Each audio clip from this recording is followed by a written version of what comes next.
Welcome to another episode of Driving to the Res with your favorite hosts. Who? Larry. And Inelia. Come on, honey. Give it the program here. Oh my gosh. You forgot your lines? No, I was waiting for you. Oh, you've been doing a lot of waiting for me today. Yes. How come? Because I don't know. I just wait and wait for you to be ready. Why do I take a long time to get ready? I guess you need more time to get ready than I do. Okay. Why do you think you take time to get ready? Because I want to be ready, not just go. I want to make sure I'm ready. Yeah. Sometimes I just want to go, but other times I want to be ready. Are you ready? I feel like I've rushed to get ready. Oh. Maybe 3 hours next time? I don't think it'll take 3 hours to get ready. It depends on what we talk about. I just like to be prepared so that I know when my mouth is moving. If you're making sense. That facts are coming out. Okay. Not speculations, unless they're identified as speculations. Mm-hmm. And it feels to me relevant and important, that I've prepared myself emotionally, physically, mentally, food, sleep, water, all the things so that I don't enter into all of this, or podcasting triggered, Oh yeah, triggered is not good. And I feel like I've been manipulated into being triggerable lately. Ooh. I'd like to hear more about that, because I think a lot of people are feeling that. How to deal with manipulation and pressure, right? How to handle being manipulated, because it's almost like you feel like you've got to be in the victim mentality to be manipulated. I mean, how can you manipulate someone else without their agreement? Yes. Right? Yeah. But at the same time, we've been living on this planet some of us for a very, very, very long time, and we have a lot of momentum in a direction. It's hard to alter your direction. Direction momentum. Meaning when I hear invitations to righteousness, I get a big ball in the center of my chest, and it's ready to go. I'm talking about ready. Yeah. And it's with a great deal of effort. It is with a great deal of effort that I put it into check, in the process to put it into check that I use so far, which has mostly worked, is to recognize that feeling as what that is. That's my righteous energy rising. Ah. And righteous response, I'm gonna... Yeah, it's not a high frequency response, but it's a huge ball. And I imagine other people probably have similar feeling balls of energy that maybe they're a little different. Maybe it's not. Maybe they're going to the defined warrior. As righteous. Right. Maybe they're going to the warrior, defending people. Maybe that's what it is too, is warrior and defending. I don't know. Yeah. But I'll tell you what, is a big, giant, red ball with flaming yellow streaks off of it. It's as big as, I would say, it starts as big as, Jupiter, condensed down into a tiny little dot, and then it starts to get bigger, right? Yeah. I don't know if you can sense or see or feel or follow the energy line of what I'm talking about. Oh, yes, definitely, yes. Mm-hmm. So, there are certain triggers to that righteousness that I encounter sometimes. Mm-hmm. Yep. And I've seen those. I normally, almost always, peaceful and rarely react to the righteous trigger. Mm-hmm. But I can see that it's there. Yeah. And it isn't actually getting smaller. No. It's as big and powerful and strong a feeling now. It's probably bigger. Yeah, because of all that's going on. But I've also practiced more and more processes to try to, not try to, but Have you welcomed it? Recognizing... Oh, yes, I recognized it. Yeah. Yes. Recognized it and welcomed it? And welcomed it. Allowed it to exist. Let's see. That's basic processing 101, honey. Yes. So it's amazing how many times I've asked people that. Have not responded to this energy with a welcoming and allowing it to grow. I've recognized it and held it in check. Right. That's what I've been doing. Right. We're suppressing it, which makes it stronger. Well, my righteousness will say I'm just holding it in check. I'm keeping it in the back burner in case I need it. There you go. So you're not ready to release it. It's part of the process, right? Mm-hmm. You allow it to exist, you allow it to grow, you allow it to express, and then you ask yourself, am I ready to release this? You ask the energy bundle that you've created, are you ready to be released? And if you get a no, then you visit again tomorrow, right? So we've been doing a lot of tomorrow. Yeah, I think so. I have, yes. Yeah. Looks that way. Sounds that way. So this, for me, this is that. That's my experience. And there's things that trigger my righteous response. Mm-hmm. And I've noticed I've spent more time dealing with rationalizing the triggers instead of processing the righteousness. Right. And dealing with the triggers is a little bit like a never-ending process because there's a never-ending list of possibilities, right? Yes, definitely, especially nowadays. Right. Yeah. So you would recommend that I process the energy bundle of righteousness? Yeah. And what about, One of the things is to become aware that people and organizations and stuff are actively looking for your buttons to push to make you go into reaction and getting triggered. Acknowledging that that's true and that they're doing that to be able to control your emotions rather than you control your emotions, or you decide what emotions you're going to have rather than you decide what emotions I'm going to have. It's an act of manipulation and control, right? So once you also see that part, a lot of that manipulation will lose its power.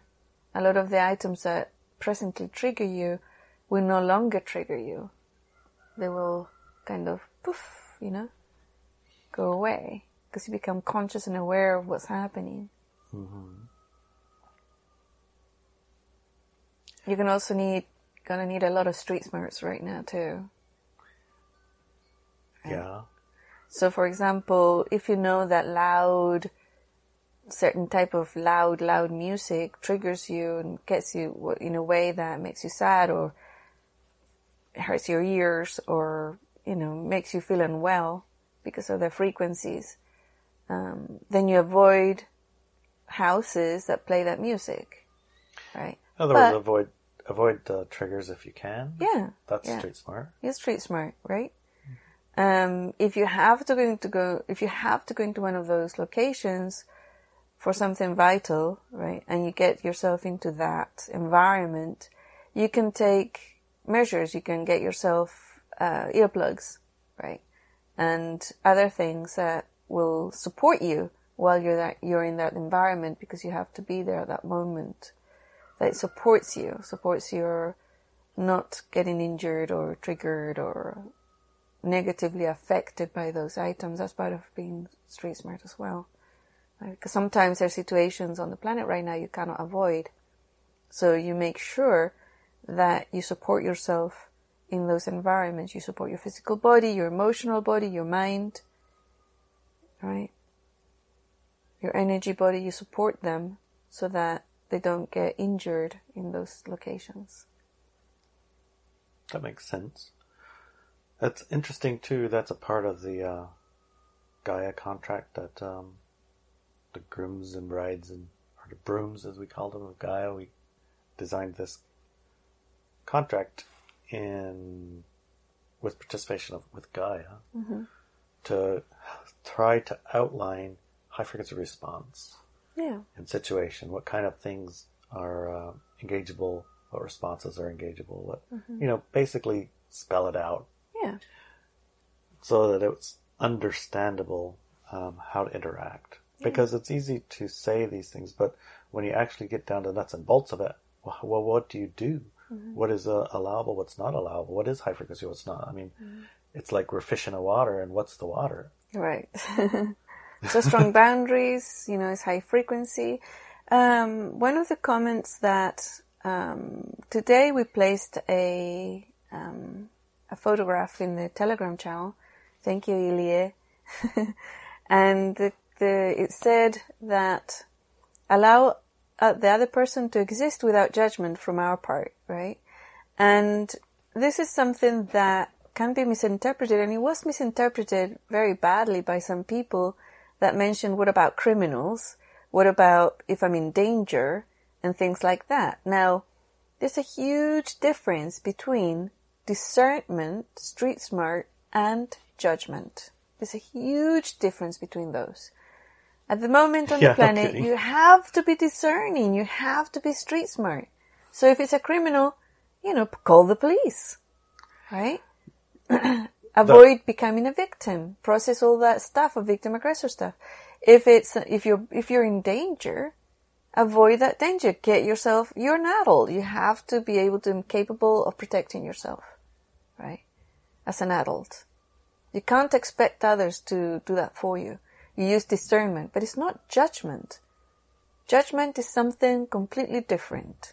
Judgment gets you entangled in an energetic line with them, right? Yes. You basically create an agreement. Yes. Through your judgment. Yeah. That they are a part and you are another part. Yes. Judgment brings that agreement to be. Yeah. So if you aren't in judgment, it's like, yes, that's a being doing a XYZ, reprehensible blah blahs. I'm not going to let him do that to me. Mm-hmm. He's playing his role. I'm not part of that role. Maybe other people are. Yeah. It's like less righteousness involved, I suppose. Yeah. And there's a lot of individuals who are talking about people who are jabbed are low gotta for example, and they have to be avoided and all these type of things. Gotta say, in a judgy type of way, in a right? judgy way, right? They like country music instead of rock and roll, or discernment wise, they're not bad people. They're not bad people just because they were jabbed. Judgment wise, they're not bad people. Discernment way, they're not. Discernment way? Yeah. Judgment, you might call them bad and evil and all these things. Judge them as stupid. Exactly. Or pathetic. Or yeah. Slaves or sheeples, or right? Kool-Aids, and you're basically, when you judge them like that, you're demonizing them. Yeah, okay? demonizing. Yeah. Yeah. So there's nothing you can do, right? Like you just attack them every time you're wrong. You call them wrong. You say you call them names. You call them wrong. You try to tell them how stupid they are and all these type of things. Well, that's judgment. And also righteousness, which is part of judgment. When you take that away and become discerning, you know that they're in the middle of an experiment, genetic or whatever's, and if you get sick around them, you avoid them because it's going to harm you to be around them, right? That's just street smart. That's street smart and discernment. You've used several words now in the same places. So you love them, for example, but you've been discerning. You may not love them. Well, some of them you might. Walking around Walmart and you don't love them at all. No, that's but they're right. vexed and exactly. you know it. Yeah. And they got a cloud of nastiness. Yes, they do. Growing off of them. Yeah. It makes you get a sore throat. My lungs hurt, actually. And a headache. Yeah. So you avoid them, right? Well, because you know that they are a danger to you. If I go there, because they're everywhere. Mm-hmm. So it does not that I avoid them, but I'm aware of the circumstance I've placed myself in. Exactly. And I take mitigating measures when I'm done. Exactly. I spray myself with some colloidal. I've heard that pine needle tea, white pine tea, or star anise tea, or maybe even dandelion root powder. Those are all things that help support your body after exposure to that. So there's a different mindset. You're not going to, kick them away if they come near you at the store and call them stupid and pathetic and a killer, right? No, I wouldn't do that. I don't have judgy righteousness about them there. I mean, I might ridicule them a little bit. Okay. But No, probably. Well, if they're wearing a mask too and a shield, I might have that there feeling, you go. right? Exactly. Have the feeling of ridicule. It's like, really? You're going to go that far? But at the same time... That's the judgment and that's the righteousness. Yeah, at least it's little. Right. But it can grow. Yeah, it can get out of hand. It can get out of hand, yeah. Especially when the imposition or the manipulation know those micro... demand that I put on a mask and a shield and a double so thing. the micro... That's the line. Communication. The micro communications. Yeah. They get to tell. They do, yeah. There's like, oh, here's one I can have a rumble with. Yeah. So when I see somebody who's obviously extremely mask-oriented, with the shields and mask and everything and gloves, I smile really big at them. Says, hi, how are you doing? Do you have blah, blah, blah, right? And there's none of that judgment energy there. Because they're just, to me, it's like, they're not any different. They're no different than they were 99% of the people, or the same as 2 years ago. Yeah, they're the same. They're the same. It's just that now and I learned all of how us to can see it. Now I've learned how to communicate. The only difference is that we all can see it instead of just a few people. Yeah, exactly. That makes sense, huh? Yeah. My God, what a wonderful world you lived in. All my life, baby. Jesus. So you minimize those situations and those, what does it mean? It's like if somebody says something that makes me mad. For a second? Because what you said could be taken easily out of context. Okay. I'm not going to go up to those people and give them a big hug and say hi and try to... Because I feel like they're going to interpret me doing that as like... That's not socially acceptable. Clearly not masked, clearly not playing their game, that I'm going to be imposing me on them just like they're... If they came at me, imposing themselves on me, they're like imposing themselves. What's that called? You have a word that you use to describe what happens when you put your right on another person. Oh, that's called righteousness. It is, yeah.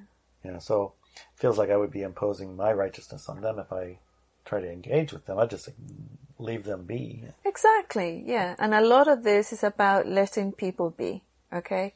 It doesn't mean you have to go out of your way to make them feel comfortable, loved, and all these other things. So you wouldn't do that 3 years ago, right? When you saw some random person, you wouldn't. And you wouldn't today. But you wouldn't treat them differently either, right? So that's when... Well, I do treat them different as I give them more space than I give a regular person. The person that isn't wearing a mask in line with me, I would smile and engage with hello, hi, or maybe, be open to an engagement. And someone who's double masked and shielded, it appears to be scared of me, but maybe they're scared of, maybe they're actually scared of getting in trouble, or they're scared of the rules being broken, or who knows, and they don't really not scared of me. They're just trying to show that they're very, very good followers or compliers. And so I will give them the chance to initiate contact because I don't want to impose me on them. Mm-hmm. Is that okay? Yeah, totally. Right? So it's respectful, right? You're being compassionate and respectful. Yeah, there's an argument that follows from that, though. What? By allowing that kind of behavior to continue, it makes this process last longer. Why would it last longer? Because the way that herds work, if the herd's all doing it, then everybody thinks everybody's doing it. But the herd has to be herded, right? That's their nature. Well, it's the herd that herds the herd. Exactly. It's their nature. They're going to do it whether you're, comply or don't comply. It doesn't really matter. But they're behaving in the herd mentality. If the herd isn't wearing no mask, then they're like, maybe I should take that off. I watched it with my daughter. Yeah. Because we went to Stanford. Every single freshman wore a mask everywhere at all times. Mm-hmm. And 95+% of the upperclassmen, freshmen, I guess what's that, juniors and sophomores and seniors, and the graduate students, only a very small percentage of them were walking around with masks on. And so I told my daughter, I said, look, you kind of identify yourself as a freshman if you wear that everywhere, because look, the upperclassmen are not doing that. It's like, you should probably not so much. Nothing else has worked, trust me. Now I see pictures of her on her Instagram, no mask. But OMG, I was like pulling teeth to get her to pull it down long enough to take a picture on the campus when I was there with her. I mean, I tried super duper hard. I was like, can you just for a picture, just for half a second? She's like looking around like, but what if somebody sees me kind of thing, you know? But that's different now, but she's mapped to a different herd, I suppose. Exactly. It doesn't make any difference. Well, it doesn't make any difference. That's kind of the point, though. No, why is it a point? I can't understand the point. Can you explain it in a different way? The point was allowing people to get away with behavior that's old paradigm. When you're interested in new paradigm, seems like it makes the old paradigm keep going longer. Oh, okay. Yeah, I think I understand what you're saying. So if I were to make that person comfortable, which would be eggshells walking, I would be putting a mask on as well and a shield, even though I don't want one and I don't need one. I don't think I think it's absurd. Just the mere thing that I'm standing there without one is a demonstration of something. And it's opposed to their belief system and their thought. Right. So I'm already started to oppose them. And by giving them some space, I'm just a moderate level away from instigating something with them, because I am actually not following their rules or the rules they think that we all have to follow, you know? So it's only like, I feel it's considerate, but they probably think I'm the biggest jerk, some of them. Does it matter what they think about you? Does it matter what they think about me? No, it doesn't matter. What I was asking, though, is specifically, do you think going along with some of these things prolongs the misery? I mean, can we get it over faster by being ourselves, or do we get the process over faster by going along with whatever? I don't think you can affect the process. The process is going to take however long it's going to take? Yes. The process is going to take as long as it's going to take. And you can't affect it. If you do, you can make a person happy by not wearing a mask because they don't wear them. And you go, oh, yeah. Oh, nowadays, like they tried the non-maskers. If you're vaccinated, you don't have to wear a mask. So everybody who doesn't wear a mask is vaccinated. So they're confusing everything. It's a lot of confusion, right? Confusion is one of the tactics, I'm sure. Exactly. And it doesn't really matter. So my advice would be true to yourself and be conscious and aware that, be kind to others, right? Do things out of kindness, not out of righteousness. So if a person says, oh, don't come close to me, right? You go, oh, I'm sorry. You just walk away, right? Mm-hmm. What about if you're on an airplane, sit next to one and they're upset? I wouldn't go near an airplane. Just don't go there. Don't do that. There's some places you just don't do that. Just don't go there. What if you have to? No, you don't have to. You do have Planes to. Planes didn't exist, so no, you don't have to. You have to in some situations. Like what? You got to go from, say, Germany to... Why? Moving to Why would you move? To a better environment that doesn't have the restrictions. So you have to get on an airplane to move? You can't get on a bus? Can't get on a bus because you got to cross water. You can't get on a boat car? because the boat doesn't go there. Can't get on a car because the car can't drive across the water. Okay. Well, so if your higher self decision is to move to a different place, and the only place to get there is getting on an airplane, then for those 10, 20 hours, I would comply as much as possible except for not get vaccinated. Or, Right, there's everything a limit. else. There's a line you will not cross. Exactly. There's a line I will not cross. Right. And then I would, if I have to get vaccinated to get there, it's like, don't bother. That's like the answer is, well, your higher self decision probably isn't correct. Right. Or you need to revisit this and understand what options are open to get there other than a commercial airplane. Right. So, from my own personal perspective, I realized several years ago. I remember this. God, I was so mad.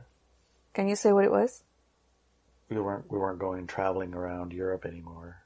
We weren't going to be going anywhere for after our trip to Europe. That was the last time we were going to Europe. And I was like, but I just went and I just loved every bit of it. How can we possibly not get to go again? Now you know why. Yeah, now I know why, but I also know another thing. What? We're taking a cruise ship. A ship. Yes. So I said I wasn't going to fly. Yeah, you did. I'm not going to fly. I remember that. I'm not going to fly again. So deal with it. I didn't say I wasn't going to take a ship, and I didn't say I wasn't going back to Europe. Or a catamaran. Remember, I was going to buy a catamaran. I said I wasn't going to fly. And one of the reasons was that I could see I've been flying since I was 12 years old. Since 1978, I started flying. I flew from Chile to the UK at 12 by myself. And I hadn't stopped because my family and friends and whatever all lived in different countries. So I've been flying ever since. I've taken thousands and thousands of flights in my life. And I pretty much enjoyed it. But at some point, the whole dynamic started changing. Yeah. The dynamic of how to get on a plane, what you have to do, and it became a control system. Extremely controlled, and you have to comply in order to get on that plane. And there were certain things that I would comply for just to get on the plane so I could get to the other side. But then it became tighter and tighter and tighter and more invasive, right? So when those X-ray machines or whatever that people go into came online, I said, no, I'm not going to do it. Yeah, I remember. And then you kind of manifested things like clear and quick and all this other stuff. So started like bypassing all those things. Yes, bypassing a lot of the things, right? So it's still possible to travel, and you could bypass. You had to do a little bit of research and paperwork type thing. Pay for it. And pay a little bit, and then you managed to skirt a lot of those things. I did, yeah. Good job of it. So, and then it got worse and worse. Yeah. Now it's unbelievably worse, right? But now, one of the reasons, I'll tell you a funny story. Mm-hmm. I pretty much don't like being around other people that I don't know. And I don't like the thought that I'm breathing in the breath they breathed out, or has always disgusted me in my life. Yeah. Because breath has frequencies and energies, and most of the people on the planet have disgusting frequencies and energies coming out of them. And I translated that into being a germaphobe and, being, not liking viruses. You're right. Finding them disgusting. And all the stuff that comes out of people. Also, skin particles going to the air all the time, and I didn't want to breathe other people's skin particles. Okay? And so, for me, it was actually very uncomfortable to fly in that sense. When the whole COVID thing came online, one of the things I started doing was to clean and disinfect aeroplanes and put in new filter systems so that the air that was being recycled was pure. And sitting people not crunched up, but 6 feet from each other. And I thought that was marvelous. Yeah. I thought that was fabulous. Remember, you could use the salt and the pepper and the ketchup bottles. I wouldn't, when I go to restaurants. Dream of touch them, but now it was alright because they gave you a brand new ketchup every time. It's there, yeah. I even kind of didn't like the ketchup bottle sometimes. Like, geez, this thing's a bit dirty. In restaurants, yeah. Some of them. So, in a way, for me, it would have been easier now to travel than ever before. For me, personally. Right. Because stay away from people. All of those things were like, hey, this is good. You gotta stay away from me. You have to put a mask on and keep your breath off of me. Exactly. Don't touch me. Don't come close to me. Exactly. Heaven. Yeah. Except that it's not healthy. Now it's abhorrent. Yeah. And it's the compliance part, and then you have to get vaccinations or tested and all these things. Compliance. And the security things are much, much tighter and everything else. So, yeah, it's just so weird. It was the energy and the fear that I see in people's eyes. Even if I wear a mask, the fear in people's eyes is so intense, and the energy around them is so massively nasty that I would prefer not to be in those group situations. Right. It's almost like a wave of low frequency judgment oozing out of everyone. Fear and... Well, judgment, fear, etc. Am I going to catch something, right? Even if you wear a mask, am I going to catch something from you? If you wear a mask, and like some of them are like fear, and some are like mad at you because you're wearing a mask, and they blame you for making it continue because your compliance is making it last longer. Exactly. And some of them are like, you don't need to wear that. What are you, dumb? Right. And it's just like everyone has an opinion about the thing. They do, you know what I mean? Yeah, they're not like... It's not like... They're not like outside of judgment about it. They have a strongly held opinion of one side or the other about the thing. Yeah. And everyone is projecting it on each other, right? Yeah. That's what you're talking about? Yeah, exactly. That makes sense. So the other day we went to see a possible home for us that we can build or put and buy a prefab on our land at the res. Yeah. And we went into the store and I saw a woman walking by. You could see she was like one of the owners or something, highly masked. And, the big eyes. When we walked in, 3 of us without masks.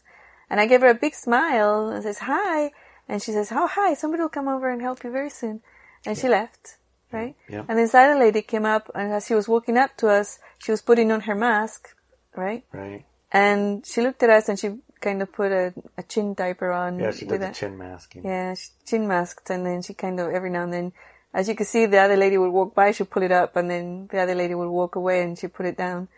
And then we went outside, and most of that time she didn't even bother wearing it. She just gave up on that. She gave up on that. But you could see the other lady walking around outside the grounds, and she was still masked outside. So it was like the dynamic was very interesting, right? The lady that was with us came really close to me to show me one of the price sheets and everything. And she breathed on me, and I could feel the nasty stuff. My lungs started hurting. I could tell that she was vaccinated. She was a vaxxer, even though she was a non-masker. Exactly. It's a combination that's crazy. So like, dang it, now I've got to take all those supplements and things when I get back to the car. I hope I don't get unwell, because my lungs are getting fixed with the AquaCure, the hydrogen water. But it's a slow process, right? So it's 40 years of damage or failure. Yeah, it's a lot of damage. I mean, I got pneumonia and I lost half a lung, more than half a lung when I was 7. And I had asthma and all the vaccine damage that I had. I mean, I was highly vaccinated growing up. And every time it would get worse, my breathing would get worse and heavier and harder to do. And now it's reversing. I could see I haven't breathed so well since I was 7, I could take a deep breath and it's amazing. But yeah, it's still not as strong as other people. So, it's like, because we don't have much exposure, we don't have what the bodies are doing, So we haven't built up a resistance. Yeah, to that poison, to whatever it is exuding, like skin cells or whatever, and breath The thing particles. With building up resistance that's important to recognize, though, is you do still need to detox that. You do, yes. Just because it's built up and you're not having a reaction doesn't mean it's not there. Exactly, right. Yeah. It just means that your body is becoming accustomed to having to live with it. Right. So maybe take more... So that sense of avoiding individuals who are low frequency or nowadays might be shedding on people. I know that nothing's been scientifically proven about anything. Oh, it's proven. Totally. They have? Oh, yeah. Okay. Absolutely proven without any question in the company's own documents expressing this happens. Absolutely it happens. No question about it. Yeah. Okay, good. So if those documents are there, then fair enough, right? So, very personally speaking, I support my physical body. That's my number one. And also the people around me, right?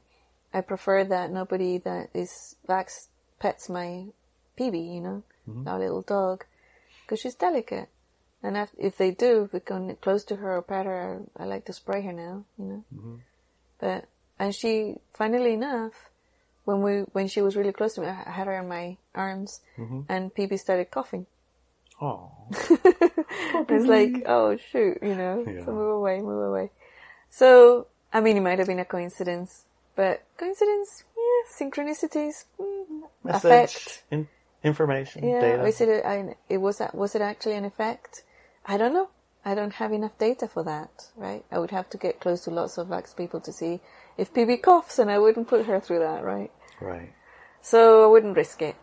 Well, so it's like manipulation, though, going back to manipulation, right. The way that individuals behave around you does affect us, and that effect can be at a subconscious level a type of manipulation, right? So how do we deal with that? Or pressures, pressures from work, pressures from legal teams, and who has the authority at the end of the day? Right. Most people comply or break down through that manipulation. Most people have a breakdown point. Yeah. It's like the carrot and the stick is basically all it is in a sense. How big of a carrot you got and how big of a stick you got. How much money is it going to take? Or how much threat is it going to take? Exactly. Or how much of a combination of those two? At the race, people get $1,000 if they turn up for work. They have this giant stick. They pull out a stick and they said, you know what? If you don't get vaccinated, then you're going to get fired from your job if you work here at the tribe. Mm-hmm. And you have until this day to do it. And then didn't happen. They had a big vote on it to say, you can't make that rule. That rule violates my rights. But not enough people turned up for... No, enough people turned up. To vote? Yeah, and they voted to overturn it. Uh-huh. And then the government, the tribal government, they said, well, we're going to say that you need to have a supermajority, not just a majority. And so we don't count this vote as valid. Right. And instead, here's $1,000 if you get a shot. Show up with a card, you can get $1,000. Yeah. So it's like, that's obvious carrot stick, right? Yeah. I mean, it doesn't get more obvious, but it's still being manipulation. You're still getting fired, and you still can get $1,000. Right. So, if you do what they say, you keep your job and you get $1,000. If you don't do what they say, you get fired, and you don't get unemployment, and you don't get $1,000, and XYZ, you starve, and you get kicked out of your house, and all the things, that your mind makes up. Yeah. So how is a person supposed to respond to that? It's not like working there is working to kill people or something. It's just a regular old job, maybe serving and helping the other members of the tribe. Yeah. But you can't continue to do that because of it's arbitrary, it's illegal, it's against the rules, against the vote, against every other... It's like it's against their own writing. Yeah. They're going to make you do it anyway, even though it is against everything that they wrote down. I did encounter that same thing, and I thought it was kind of interesting when I had worked and founded with other people a fishing co-op. Mm-hmm. At the end of it, the huge document that we spent 6 or 8 months with the tribe and don't even know how many tens of thousands of dollars with attorneys to generate a document that would govern our co-op and the tribe and our relationship together and our responsibilities and outline what we do in all cases didn't matter because they didn't read it. And the other side, the co-op members, they didn't read it either. They just went off of whatever they felt. And when you pointed out what is written and what you agreed to ahead of time, didn't matter. Because A, B, or C. A, they didn't care. B, they didn't understand. Or C, they were in righteous trigger and they're protecting their blah blahs from blah blahs. They're triggered. Yeah. So it didn't matter what was written, what you said. They couldn't hear it, couldn't see it. Mm-hmm. And it's the same thing right now with the work. If you work at the tribe and you don't get a shot, you don't get $1,000 and you get fired. And it doesn't matter what you do about it. Mm-hmm. It doesn't matter if it's right or wrong. It's still what's going to happen. Mm. The consequence of fighting it and making a big stink is not only will you get fired, you get banned. You're going to get kicked out of your house, yes, disenrolled from the tribe, and kicked off the res. Yes. Can't go so there the stick gets bigger. Yes. It gets bigger and bigger. And there's no recourse. In other words, there's no higher authority to appeal, the judgment to. Right. So how do you respond to that kind of manipulation? Mm-hmm. This is a question. You can feel my righteous ball of fire drawing. Yes. So, do you work for the tribe, honey? No. Right. That's your answer. Well, that's me. Exactly. I'm talking about other people. And what I'm talking about is how they feel and how their manipulations are. And these are people who are picking. Well, here's the other thing that's important to note. You ready? Mm-hmm. I've found that it's true that people believe if you take the vaccination, that means you've picked the light-dark paradigm. Yeah. And for 99.999% that's true. Mm-hmm. There's probably a few that picked it somehow through some happenstance. They have actually not chosen that, even though they got the shot. They didn't choose that reality back in 2011, and they... Are you sure about that? Like I haven't found a handful, like 5 No, people? I don't think so. Out of 100 million? No. I'm just allowing it to exist as a possibility. Okay. It's so insignificant a number that it's not really have any relevance. Mm-hmm. But, in the unlimited, eternal, Can anything I and tell you everything why? is possible. Can I tell you why it's not possible? Go ahead. Because you're underlying a violation of free will, that their choice, free will choice, was to go ahead in the light paradigm, the high frequency paradigm. However, their free will was violated by receiving a shot that it's their vote for the low frequency one. Because they did it through whatever's, right? Well, and the reason that they maybe got their shot, maybe because there was a period of time, honestly, in the beginning-ish, where the data that you received could lead you to believe it is safe and effective. No. And you're not getting it because you're worried. No, you're just I'm sorry, that doesn't trying. Count.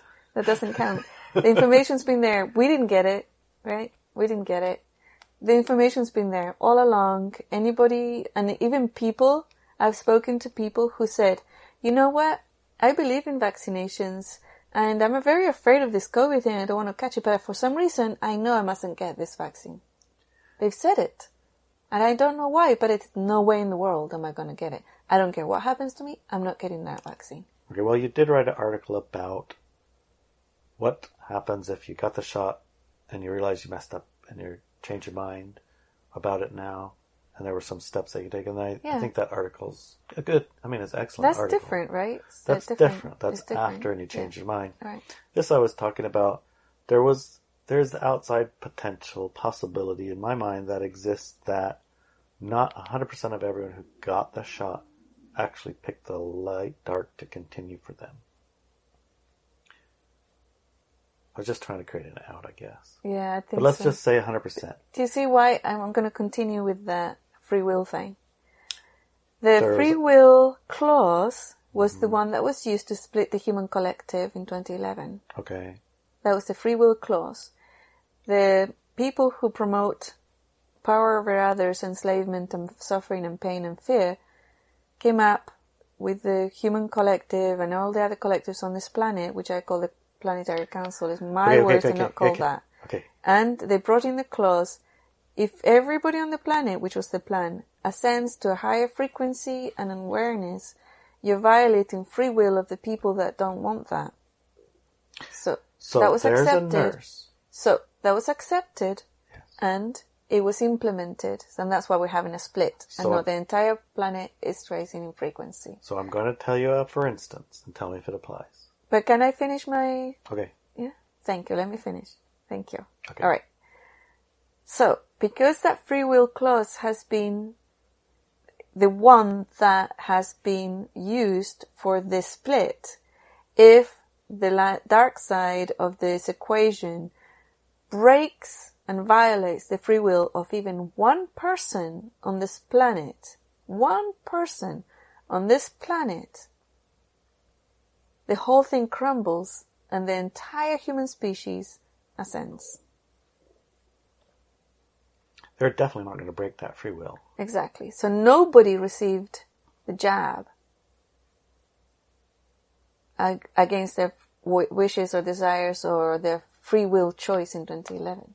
Nobody has received the jab that did not choose the dark paradigm to begin with. Okay, so those are literal words that are literally specific, and the conditions that I'm going to suggest may be construed different. Let's just say you know a nurse, I know of a nurse, who did not give the injection. She put water in it instead. And other people knew that that nurse was doing that, and that's who they went to get their shot from. They didn't actually get a shot, and they knew they weren't getting a shot. Exactly. But it does follow they did get a shot. A shot. Some of the people who went there for that shot didn't know they weren't getting an actual shot, and they thought they were getting a shot. Some of them knew they weren't getting a shot, and that's specifically why they went there. Yeah. So in that situation, the conscious choice trumps the unconscious choice? No. Did the unconscious ones that got saline, they went there because they were afraid, and they got that shot because they thought it was the actual shot, but it turned out not to be the shot. Right. In that situation, their higher self sent them to that clinic and not to another one because they chose the higher frequency paradigm. That's what I was saying from the beginning, is that it would appear that person chose the shot, but they didn't. No, they didn't.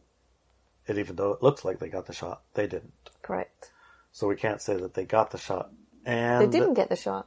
Yeah, period. That's the point that I'm trying to make, is that the ones that got the saline shot didn't get the shot. Exactly. But if we were to say, my dad went and got the shot, we don't know whether he went to the saline shot or not. We don't really know what choice he actually made. Exactly. Even if he made that choice out of fear, his higher self choice was already made. Yes. So the point that I'm trying to make with the 99, we don't know that 100% of the people who got the shot chose the light-dark paradigm. They did. We know 100% of the people who got the actual shot chose light-dark. Exactly. Some of the people who went in and got shots didn't get the shot. Correct. But if they went for boosters and they went for second shots, unfortunately, then that's going to pretty much make it 100%, because there's not very likely chance they went to 3 nurses, doctors, CVSs, that all 3 of them were also only given the saline. Correct. The more, it's like Russian roulette. And that's why this is pushed. That's why there's more and more times. Yeah, exactly. Because just to make sure that people who chose it really, really, really get it. But also because one of the things about the human physical body is they're extremely resilient and is refusing to die, basically. And they need more, those people who are refusing to die, their physical bodies will refuse to die or get very, very sick. Those need more shots, and that's what people are getting now. So if someone were to say, well, I'm going to trust my higher self choice from 2011, I'm going to go get the shot so I can keep my job, and I'm going to assume it's going to be saline, because I'm only going to get the one shot now. What do you say to you them? walked or you drove to get a shot, man. And it's like, no, it's not going to work. Don't do it? No. Don't do it. No. How about, okay, the next part of that statement, which was 100% of the people who went and got the shot, and we're going to say... The actual shot, not the saline. Yeah. Those ones picked light dark. Mm-hmm. The other assumption was those that didn't pick the light, but that's also not true. Correct, it's not true. Not true. Just because you didn't get the vax, doesn't mean you didn't get the... My favorite word. Just because you didn't get the cootie Kool-Aid doesn't mean you chose the light paradigm. Correct. However, this is and it is something that I did look at a few weeks ago. Mm-hmm. They may have. Okay? So, this is really bizarre because a lot of, white supremacists who are very, very, very dark workers, right? They're very low frequency, power over others people, chose not to get the vaccine. Right? Cootie Kool-Aid, honey. Cootie Kool-Aid. Oh, the cootie Kool-Aid. Yeah, they chose not to get the cootie Kool-Aid. It's a more fun set of words. Say it. Okay. And they obviously haven't chosen a light paradigm, right? They haven't at a conscious level. However, and here's the bit, when I looked at it, the human collective and the planet Earth and everything is going through a process. Mm-hmm. And this is just part of that process. Why do you need to dumb down your frequencies all the time? If you chose the dark paradigm, you need to get injected with something, you need to drink alcohol, you need to take drugs, you need to engage in low frequency dramas and engage in all that to be able to stay there. Because if you remove all those things, you immediately raise your frequency. Instantly, because you're naturally a high frequency being, most of the people on the planet. Obviously, there's certain exceptions.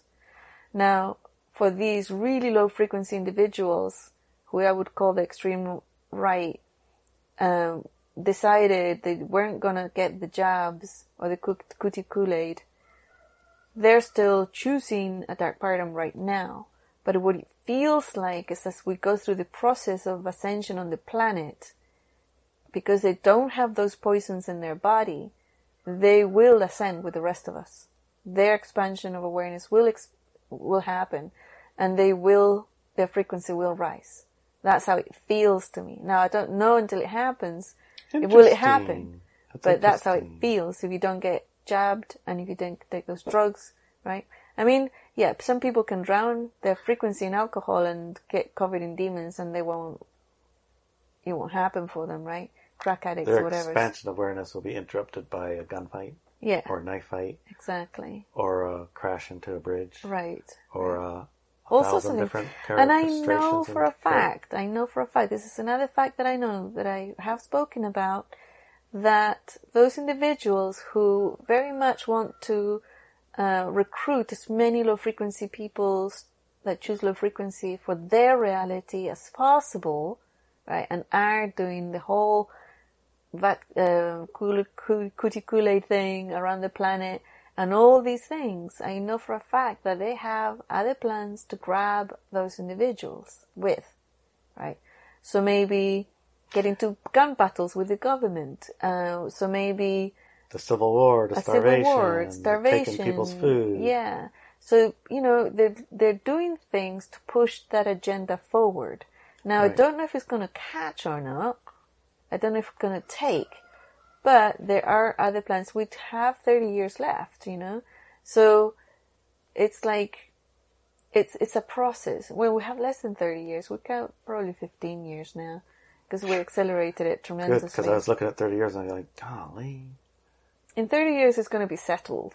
Oh, sure. Right? It's going to be completely settled. But, yeah, it's going to be settling before that. And at the moment, it's being implemented. So, yeah, there's going to be other things. But that's their thing. We don't need to be pulled into those realities at all. Right? So what do? We start getting together and planning what it looks like to live in a high frequency world.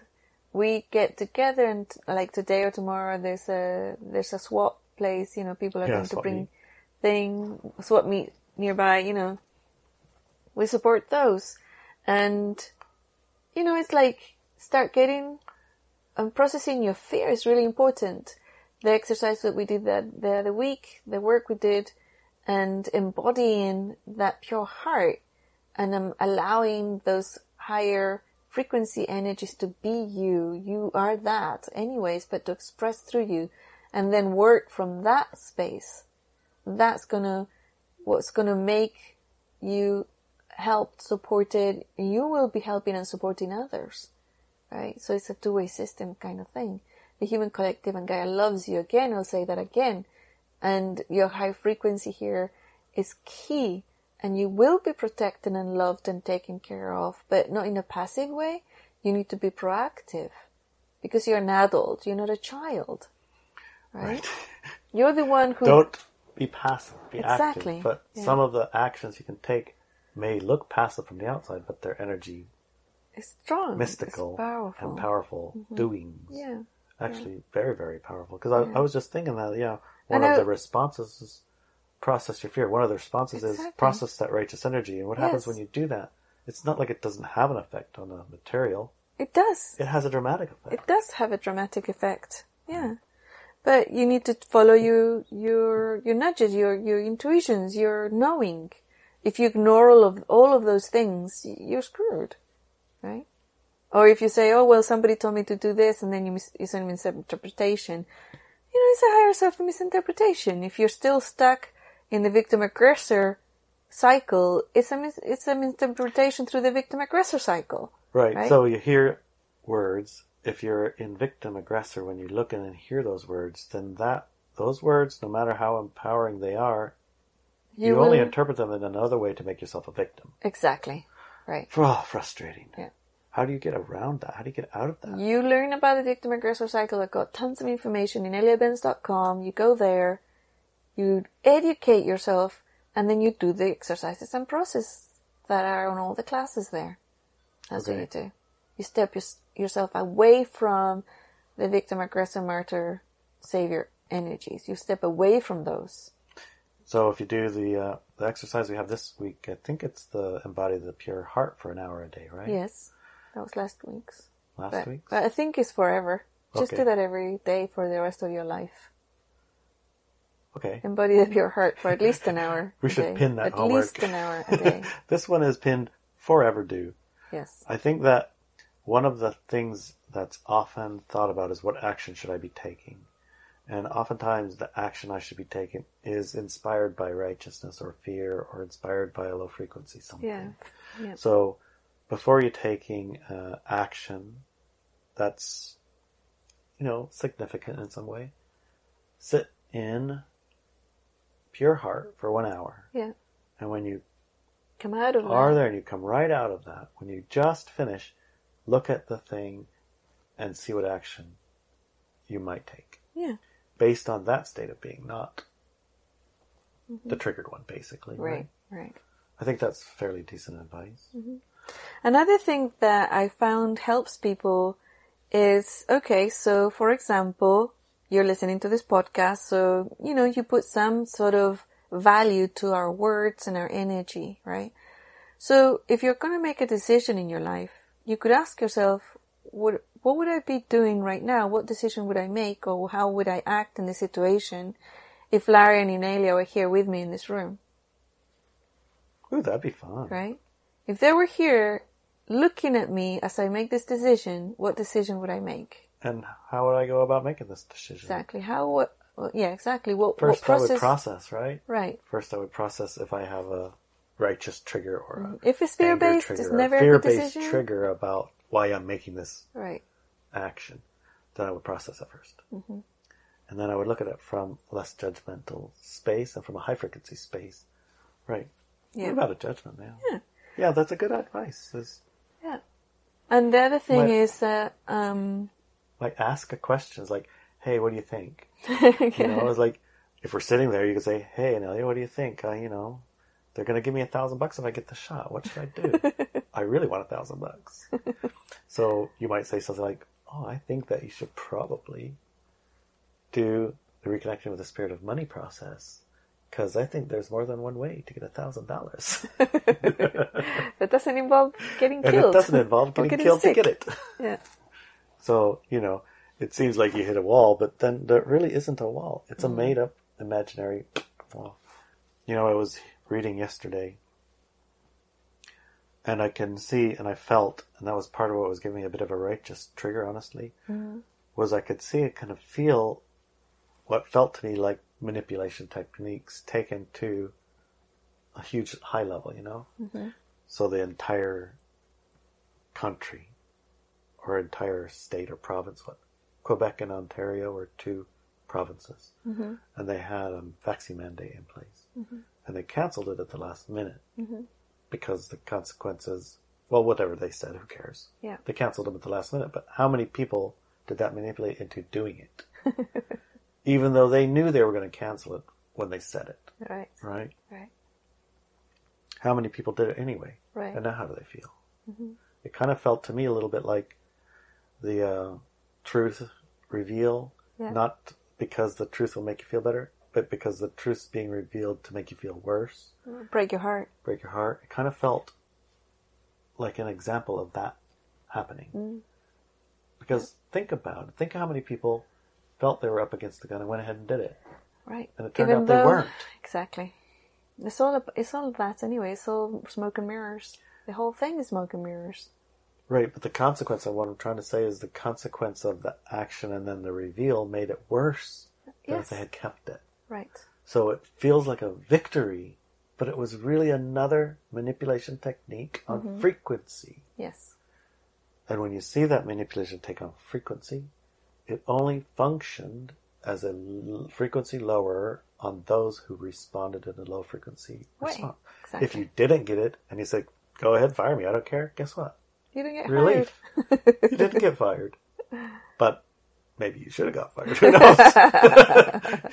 We have so many orchestrations in our life. It's so hard to untangle all of the strings. Exactly. But if you stay at a higher frequency level, if you embody your natural frequency, you stay at a high frequency. You will be guided and supported by the high frequency collective, human collective. In a way that's going to support you and the reason you came here. Exactly, yeah. In surprising ways. Really surprising ways. And surprising ways. I remember there was a few surprises.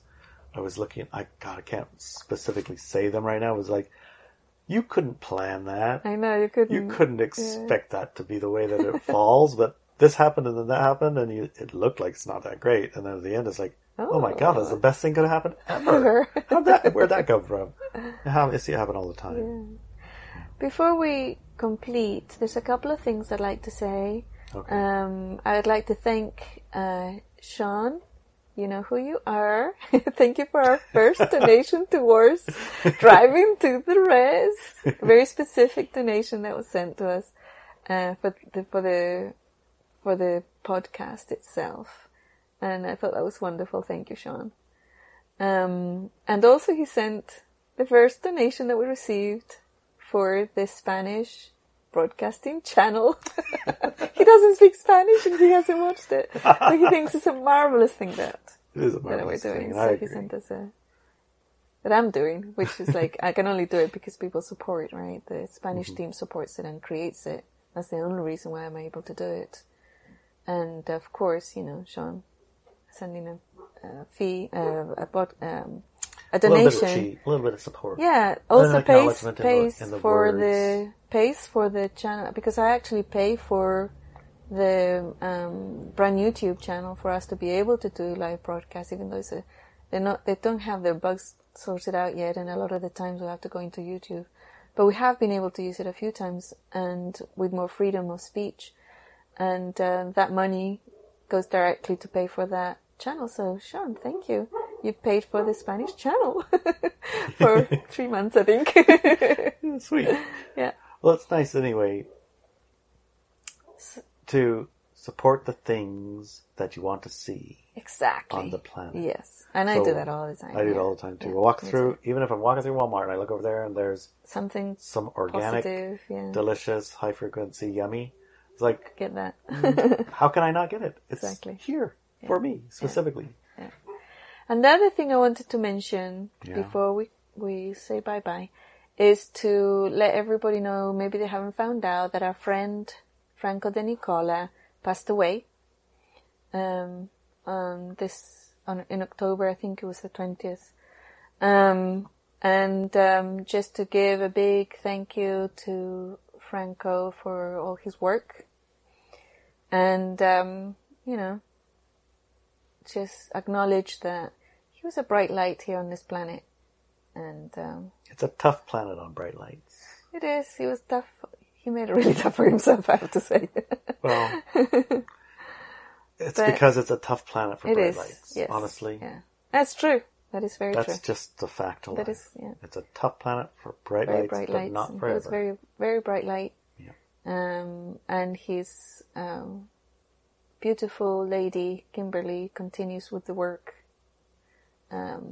She's also extremely bright light, and lots of hugs and love for both of them. And so I just wanted to acknowledge his passing and his life stuff. Oh, it is. Deep breaths. Yeah.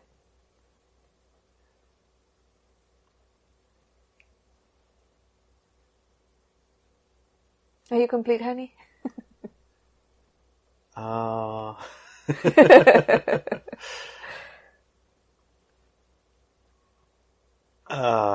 It kind of like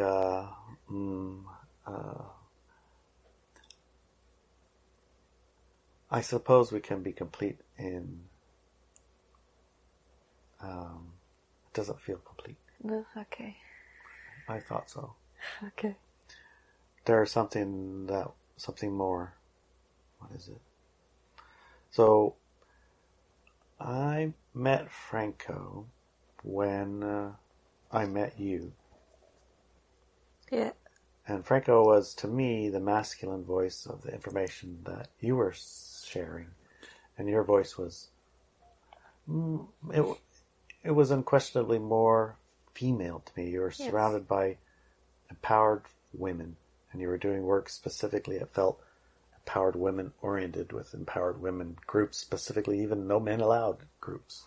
So it was nice at the time to have information complementary to what you were sharing in a masculine fashion too, right? So easier for me to hear language, it. Yeah, different language. Not so much easier for me to hear, but I could hear it. And I could feel I'd like to complimented by it. But also, the times that I did that work with women, I wasn't exclusively working with women. I was working with men and women. But I did join a couple of groups that only worked with women. Right. Yeah. You didn't join a couple of groups that were only working with men, though. Because then it would defy it, right? It would be one woman with a bunch The point of men. I'm trying to get at, the point I'm trying to make is that I found Franco when I found you, and he was able to speak to me in man. Yeah, exactly. And so it was complimentary, and I loved it. Yeah. And with time, things diverged a bit, and you also expanded to include a bit of man in your voice, because you got a high-frequency man in your life. You.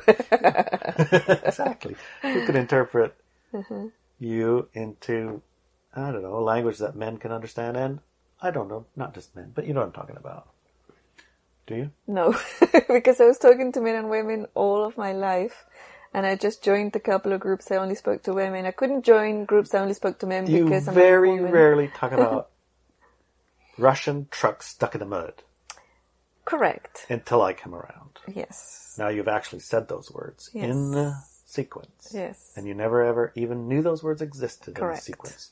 So that's what I'm talking about. Yes, it's more like a language. Yeah, more like a language. It's not that he didn't speak to him. Anyways, the point isn't that. Franco spoke a language that men could understand easier. Yes. And so it was hugely complimentary at the time. And it did diverge a little bit over time. And those divergences are, part of me changing and growing, and I imagine he as well, right? Yeah. Because when you're a bright light on the planet, it's a tough planet for you. And you need your tribe to support you. Yeah. And in some cases, your tribe does support you. In other cases, they make it even harder, I guess. Yeah. Nobody, I think, really recognizes that to the level that it's, and how it's important. But, it's also important that you, as the person, take responsibility too, right? Yes, but absolutely. that's part of the problem with being a bright light on the planet. So it's just not easy. So the circumstances, I wish they were different. I could see a path to get them different. Those weren't the path that was taken. Right. But it doesn't, oh, Peewee, really? Jumped on your mic. It doesn't diminish what he did. Or his bright light. In my eyes, he's always that bright light. Yes. Yeah. And I wish things had turned out different. Yeah. But they didn't. Correct. So now we have the place that we are. We're where we are, which is still going to end at the same place in a new paradigm. Yeah. And, ooh, is that your chicken? Yeah. Uh-oh. Phew. So, back where I was. Yeah. little rescue break.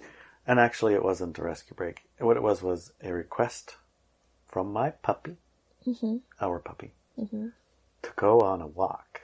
Yes. He's like, you guys done enough talking. It's time for some walking. Yeah. He wasn't trying to kill a chicken. Oh. He was trying to play with a chicken. He didn't have a hold of his, vital parts. He had a hold of his not vital parts. Oh my God. The chicken was squawking, and he was walking. Oh my God. But it was all right. Chicken didn't get hurt. No Okay, feathers good. even. It's just a chew toy that makes squeaky noises. Squeaky noises. And it is like battery powered. It runs away fast. Yeah. Irresistible. Right. Irresistible. But I did tell him that's not his chew toy. That's my chew toy. Okay. All right. He gets it. Okay, good. So, love you, Franco.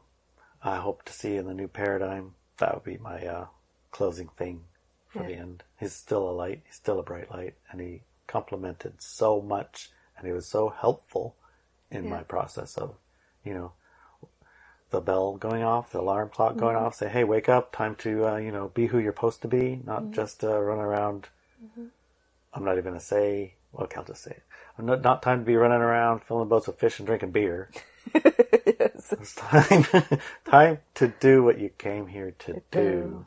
Yeah. And he was instrumental in ringing that alarm bell, along with you, honey. Yeah. So, thank you. Yeah. Thank you, Franco. Thank you, Franco.